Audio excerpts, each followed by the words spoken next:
ರಾತ್ರಿ 8:30ಕ್ಕೆ ದೇಶವನ್ನ ಉದ್ದೇಶಿಸಿ ಮೋದಿ ಭಾಷಣ ಮಾಡೋರಿದ್ದಾರೆ.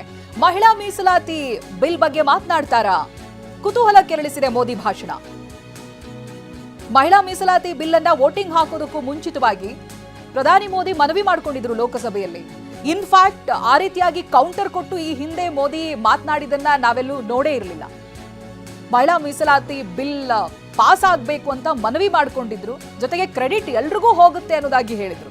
ಅದನ್ನ ಗ್ಯಾರಂಟಿ ಅಂತ ಬೇಕಿದ್ರು ಘೋಷಣೆ ಮಾಡೋಣ, ಅಥವಾ ಬೇರೆ ಏನಾದರೂ ಪದಗಳಿದ್ರೆ ಹೇಳಿ, ನಾನು ಅದನ್ನು ಬಳಸ್ತೀನಿ, ಬಟ್ ಒಮ್ಮತದಿಂದ ಬೆಂಬಲ ಸೂಚಿಸಿ ಅನ್ನೋದಾಗಿ ಕೇಳ್ಕೊಂಡಿದ್ರು.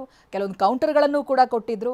ಅದರ ಬೆನ್ನಲ್ಲೇ ಮಹಿಳಾ ಮೀಸಲಾತಿ ಬಿಲ್ಗೆ ಸೋಲಾದ ನಂತರ ಹೇಗೆ ಬೇರೆ ಬೇರೆ ರಾಜ್ಯಗಳಲ್ಲಿ ಪ್ರತಿಭಟನೆಗಳು ನಡೀತಾ ಇದೆ ಅನ್ನೋದಾಗಿ ತೋರಿಸ್ತಾ ಇದ್ವಿ. ಫಾರ್ಮೋಸ್ಟ್ ದೆಹಲಿಯಲ್ಲಿ ಮಹಿಳಾ ಯುವ ಮೋರ್ಚಾ ಯಾವ ರೀತಿಯಾಗಿ ಪ್ರತಿಭಟಿಸ್ತು ಅಂತ. ಅದರ ಬೆನ್ನಲ್ಲೇ 8:30ಕ್ಕೆ ಪ್ರಧಾನಿ ಮೋದಿ ಭಾಷಣ ಮಾಡೋರಿದ್ದಾರೆ. ಯಾವ ವಿಚಾರವಾಗಿ ಮಾತನಾಡ್ತಾರೆ ಅನ್ನೋದು ಕುತೂಹಲ ಮೂಡಿಸ್ತಾ ಇದೆ.